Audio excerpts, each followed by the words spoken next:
Assalamualaikum warahmatullahi wabarakatuh. Asyhadu an la ilaha illallah wa asyhadu anna Muhammadar Rasulullah.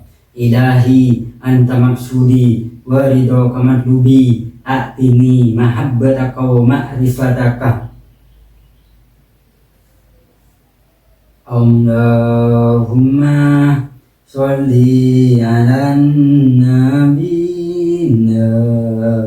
Hashim Muhammadin wa ala alihi wa sallim tasliman. Allahumma sholli ala nabi Hashim Muhammadin wa ala alihi wa sallim tasliman. Allahumma sholli ala nabi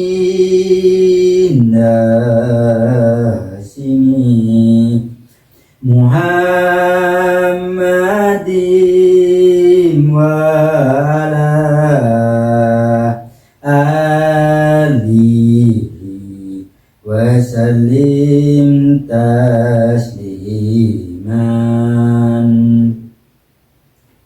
Qala musannifu rahimahullah wa nafa'ana wa bikum fid dharaini amin. Ya hadrata Syekhul Bulamin Muhyiddin Syekh Abdul Qadir Jailani Quddasu Sirahu bil barakah umul Quran. Al-Fatihah. A'udzu billahi minasyaitonir rajim. Bismillahirrahmanirrahim. Alhamdulillahi rabbil alamin. Arrahmanir rahim. Maliki yaumiddin. Iyyaka na'budu wa iyyaka nasta'in. Ihdinas siratal mustaqim. Siratal ladzina an'amta 'alaihim ghairil maghdubi 'alaihim waladdallin. Amin. Bismillahirrahmanirrahim. Alhamdulillahi rabbil alamin wal 'aqibatu lil muttaqin wala 'udwana illa 'alad dhalimin. Wassalatu wassalamu ala sayyidina Muhammadin wa ala alihi wa sahbihi ajma'in. Amma ba'du. Dengan asma Allah yang maha pengasih maha penyayang, puja puji bagi Allah pembina semesta alam, salawat serta salam semoga dilimpahkan kepada junjungan kita Nabi Muhammad sallallahu alaihi wasallam beserta keluarganya, sahabatnya, serta aulia Allah dan para pengikut beliau dari dahulu sampai sekarang dan para masa yang akan datang. Maka ini sekelumit manaqib Sultan Aulia Syekh Abdul Qadir Jailani, semoga dengan diperingati dan dibacakan manaqib ini, yakni riwayat serta sejarah perjuangan Syekh Abdul Qadir Jailani, senantiasa Allah Subhanahu wa taala melimpahkan karunia kepada kita sekalian, terutama kepada sebuah hajat keselamatan dan keberkahannya. Semoga dimudahkan rezeki yang halal dan senantiasa kita dijauhkan dari malapetaka, mara bahaya, dan selalu dilimpahi keselamatan, kesejahteraan dalam keridhaan Allah yang Maha Esa. Semoga Allah menerima segala niat dan maksud kita. Semoga dimudahkan urusan kita, baik yang berhubungan dengan dunia dan akhirat. Amin, amin, amin, amin, ya rabbal alamin. Manaqib Syekh Abdul Qadir Jailani diantaranya: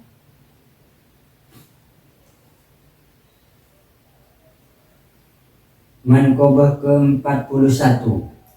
Salah seorang murid Syekh Abdul Qadir tidak merasa lapar dan haus setelah menghisap jari tangan Syekh Abdul Qadir.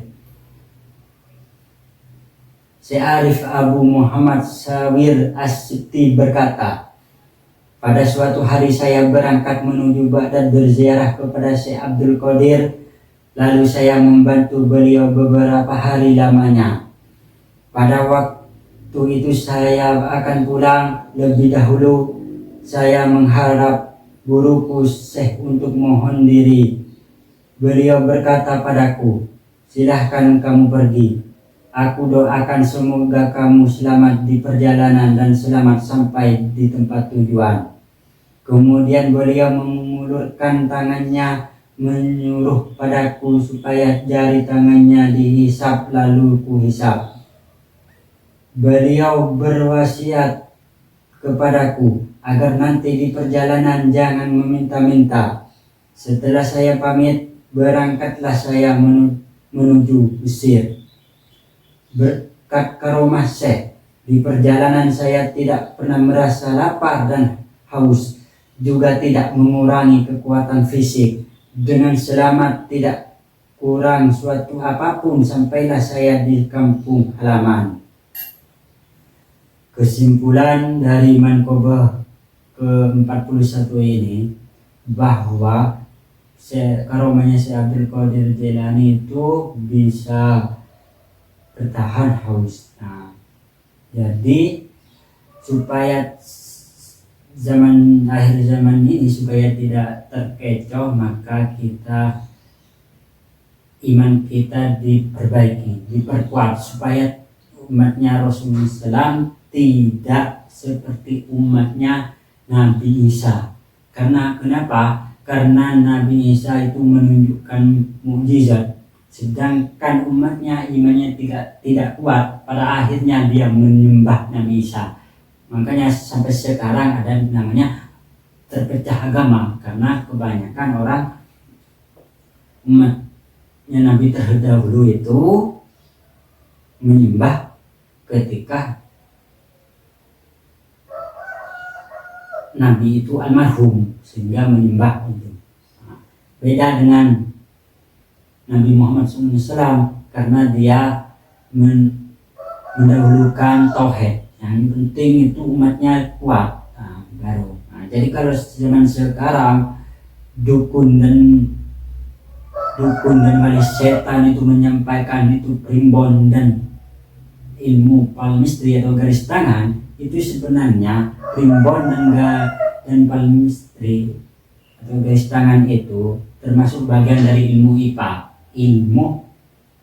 karena dihitung primbon itu sama dengan fisika, karena fisika kan ada dihitung-hitung gitu. Berarti itu bagian dari ilmu alam, ilmu fisik, ilmu IPA, ilmu alam. Berarti spiritualnya tidak ada. Maka untuk memenuhi spiritual, maka syariatnya dan ma'rifatnya harus terpenuhi agar kita tidak menyembah kitab.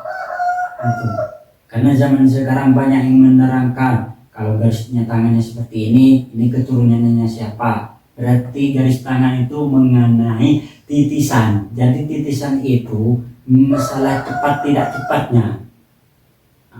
Berarti orang yang imannya lemah dia terpengaruh. Kalau dalam ilmu psikolog itu disebut sugesti. Sugesti namun mengarah pada sugesti negatif, pada akhirnya jiwa dan ruhnya itu bermasalah. Beda dengan orang yang imannya kuat, dia tidak tergoyah. Makanya orang yang imannya kuat pasti dia menggunakan istikharah, karena di dalam doa istikharah itu mengandung ma'rifatullah. Karena di dalam doanya seperti ini, sebagian doa ini, baik bagiku dan bagi agamamu, berarti hablum minan nas. Berarti isinya ma'rifatullah, yaitu orang yang jiwa dan ruhnya tenang, berarti orang yang tulus bertuhan, berarti sholatnya benar-benar sholat karena butuh, bukan asal-asalan sholat. Itu makanya di akhir zaman ini banyak yang tidak samawah, sehingga terjadi perceraian, perselingkuhan, bahkan pembunuhan. Itu disebabkan ya karena tidak mengenal yang disembah. Ma'rifat yang artinya mengenal, dzikir itu artinya ingat. Bagaimana dia bisa ingat kalau dia tidak mengenal siapa yang disembahnya? Oleh sebab itu, makanya kalau kajian seperti garis tangan itu kan mengenai kesaktian secara alami yang diwarisi oleh leluhur. Itu karena pada zaman kerajaan dan zamannya Wali Songo memang ada kesaktian sehingga diwarisi itu. Karena sifatnya gaib secara alami, jadi titisan. Jadi garis tangan itu masalah cepat tidak cepatnya. Jadi kalau kalangan tasawuf itu tidak peduli garis tangannya seperti apa, intinya kalau mau hijrah tidak perlu nunggu. Tapi kalau mau hijrah sebaiknya berguru pada wali Allah, bukan supranatural kalau mau hijrah. Karena kenapa orang meskipun mondok itu seperti orang yang tidak mondok? Karena itu ruh kutsinya macet. Kalau dalam kitab Sirul Asrar karangan Syekh Abdul Qadir Jailani, bahwa ruh kutsinya itu macet. Oleh sebab itu, supaya kenapa ruh kutsi macet? Disebabkan itu orang tuanya garang. Mungkin ketika istrinya waktu mengandung itu dikasih makanan yang haram, misalnya seperti itu, bisa kemungkinan ketika melakukan hubungan intim itu tidak membacakan doa. Bukankah manusia, setiap manusia mempunyai jin korin? Karena setiap manusia ada jin korinnya, ketika dia melakukan hubungan intim tidak membaca doa, akhirnya ruh kutsinya macet. Makanya jangan heran, seperti contohnya seperti Nabi Adam. Nabi Adam itu lupa. Apa Nabi Adam, apa Nabi Nuh yang lupa sehingga anak cucunya ada yang menjadi Ya'juj Ma'juj. Siapa itu? Nabi Adam apa Nabi Nuh, saya lupa ya. Kan ada. Itu disebabkan tidak membaca bismillah sebelum melakukan hubungan intim. Bukankah manusia itu ada jin korinya? Oleh sebab itu kemungkinan itu bisa kemungkinan disebabkan oleh makanan yang haram. Jadi dia suka makanan yang haram, waktu istrinya hamil itu istrinya dimakanin yang haram. Karena apa? Karena suami itu tidak paham agama sehingga sang suami itu memberikan yang haram. Pada akhirnya anak yang mondok tidak seperti orang mondok, sama dengan orang tidak mondok. Kadang ada kalanya orang yang tidak mondok itu seperti orang mondok. Kenapa? Karena itu keturunan orang baik. Yang dimaksud baik di sini baik di sisi Allah Ta'ala, bukan hanya di makhluk. Karena yang diperintah hablum minallah hablum minannas. Dan juga yang diperintah fid dunya wal akhirah. Jadi kalau ente berburu paranormal, berarti anda itu disuruh menyembah dunia. Bukankah primbon dan chemistry itu ilmu IPA? Anda suruh menyembah kitab. Baca ini sekian dapat ini, baca ini sekian dapat ini. Sama-sama secara tidak disadari Anda itu suruh menyembah selain Allah. Makanya di dalam dunia tasawuf atau thariqah atau ma'rifatullah, karena thariqah itu jalan menuju ma'rifatullah. Makanya yang dibaca dalam setiap thariqah yang mu'tabarah di bawah naungan mu'tabarah, jami'ah ahli thariqah mu'tabarah adliyah di bawah naungan Nahdlatul Ulama, yang diakui oleh ulama itu.